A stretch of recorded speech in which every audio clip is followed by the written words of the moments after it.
হরে কৃষ্ণা।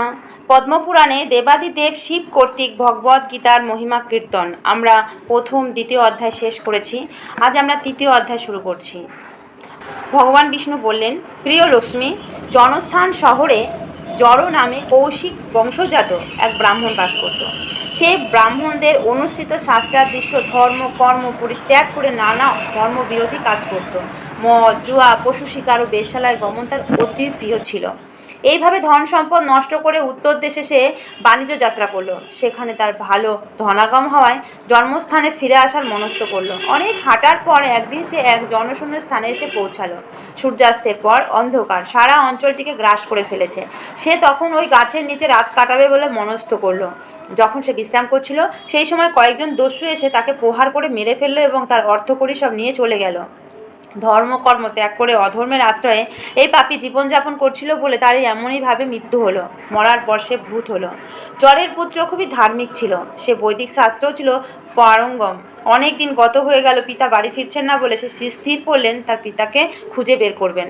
বহুদিন ধরে এখানে সেখানে সে পিতার খোঁজ করতে লাগলো। যখনই যাকে দেখতে পেয়েছেন তাকে তার পিতার কথা জিজ্ঞাসা করেছিলেন। একদিন সে তার পিতার পরিচিত এক ব্যক্তির কাছে তার পিতার সমস্ত ঘটনা জানতে পারলেন। পিতার মৃত্যুর সংবাদ শুনে তার নরক থেকে মুক্তি লাভের জন্য কাশীধামে গিয়ে পিণ্ডদানের মনস্থ করল। কাশী যাত্রার নবম দিনে ক্লান্ত হয়ে ঘটনাক্রমে সেই গাছের নিচেই যেখানে তার পিতাকে হত্যা করা হয়েছিল সেখানে সে বিশ্রাম করতে বসলো। সন্ধ্যাবেলায় সেখানে তার নিত্যকার পূজা ক্রিয়া সম্পন্ন করলো এবং ভগবদ গীতার তৃতীয় অধ্যায় আবৃত্তি করলো। তার আবৃত্তি শেষ হওয়া মাত্রই আকাশমার্গ থেকে উচ্চ স্বর ভেসে এলো। ওপরের দিকে তাকিয়ে সে তার পিতাকে দেখতে পেল, আর তার চোখের সামনে চতুর্ভুজধারী পীত বসন পরিহিত এক অপরূপ সুন্দর মূর্তিতে তার পিতার রূপ পরিবর্তন হয়ে গেল। তার মেঘবর্ণ দেহ ক্লান্তিতে চতুর্দিক আলোকিত হলো। প্রিয় পুত্র, তুমি শ্রীমদ্ ভগবদ গীতার তৃতীয় অধ্যায় পাঠ করেছ, তাই আমার পাপ কর্মের ফলে প্রাপ্ত প্রেত শরীর থেকে আমি মুক্তি হয়েছি। তুমি যে উদ্দেশ্যে কাশী ভ্রমণ করতে বেরিয়েছ, ভগবদ গীতার তৃতীয় অধ্যায় পাঠ করায় তা ফল হয়ে গেছে। এখন তুমি বাড়ি ফিরে যেতে পারো। আরও কোনো নির্দেশ আছে কিনা জানতে চায় পিতা বলল, আমার ভাইও খুবই পাপী জীবনযাপন করতো বলে নরকের সর্বাপেক্ষা কোনো এক তমসাবৃত অঞ্চলে পড়ে পড়ে কষ্ট পাচ্ছে। তুমি যদি তাকে এবং অন্যান্য পূর্বপুরুষদের উদ্ধার করতে ইচ্ছা করো, যারা এই জড় বিশ্বে বিভিন্ন দেহ ধারণ করে কষ্ট ভোগ করছে, তবে দয়া করে শ্রীমদ্ ভাগবত গীতার তৃতীয় অধ্যায়টি পাঠ করো। যারা এই অধ্যায়ের আবৃত্তি করে তারা সকলেই ভগবান বিষ্ণুর সমতুল্য রূপ ধারণ করবে এবং তাদের বৈকুণ্ঠে প্রাপ্তি হবে। পিতার নির্দেশ বাক্য শুনে পুত্র উত্তর দিল, তাই যদি হয় তবে যারা এই নরকে আবদ্ধ হয়ে আছে তাদের সকলের মুক্তি না হওয়া পর্যন্ত আমি আবৃত্তি করতে থাকব।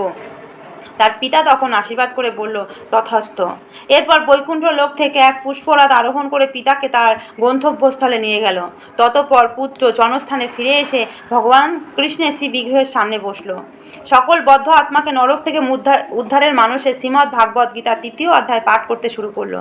তার এই আবৃত্তি পাঠ যখন দিনের পর দিন চলতে লাগলো, তখন ভগবান বিষ্ণু যমরাজের রাজ্যে দূত পাঠালেন। পাপীদের শান্তি নিধানের অধিকার হলেন যমরাজ। যমরাজের সামনে বিষ্ণুদূত উপস্থিত হয়ে বলল যে ক্ষীর সমুদ্র অনন্ত সজ্জায় সাহিত ভগবান বিষ্ণুকে বার্তা পাঠিয়েছেন। দূতেরা বলল যে ভগবান বিষ্ণু তার কুশল জানতে চেয়েছেন এবং নরকে কষ্ট পাওয়া সকল বদ্ধ আত্মাকে মুক্তি দিতে বলেছেন। ভগবান বিষ্ণুর নির্দেশ শোনা মাত্রই সকল বদ্ধ আত্মাকে নরক থেকে মুক্তি দিয়ে বিষ্ণু দূতগণের সঙ্গে যমরাজ বিষ্ণু দর্শনে শ্বেতদ্বীপ নামে পরিচিত ক্ষীর সমুদ্রে এলেন। সেখানে পৌঁছে ভগবান বিষ্ণুকে তিনি অনন্ত শয্যায় শায়িত দেখলেন। তার দেহ থেকে সূর্যের দ্যুতি বিচ্ছুরিত হচ্ছিল এবং সম্পদের দেবী লক্ষ্মী তার পাদসেবা করছিল।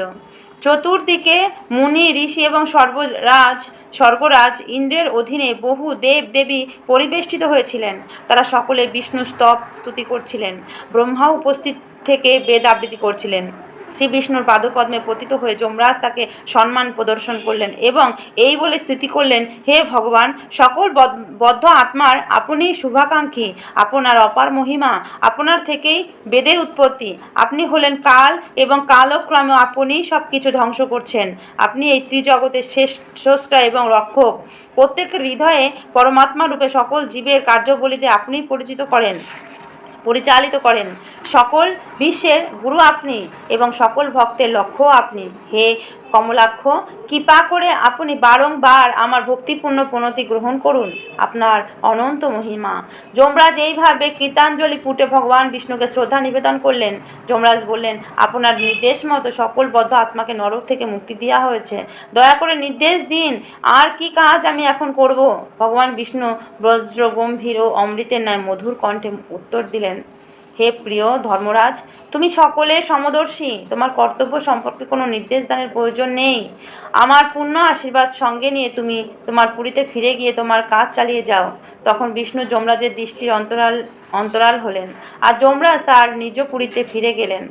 জরের পুত্র ব্রাহ্মণ যখন তার সব পূর্বপুরুষদের এবং বাকি বদ্ধ আত্মাকে সফলতার সঙ্গে নরক থেকে মুক্তি দেন, তখন বিষ্ণু দূতেরা সেখানে এসে তাকে বিষ্ণুলোকে নিয়ে যান।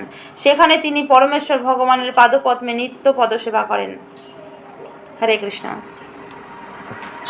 আজ এখানেই আমাদের তৃতীয় অধ্যায় শেষ হয়েছে। সবাই ভালো থেকো। বাই।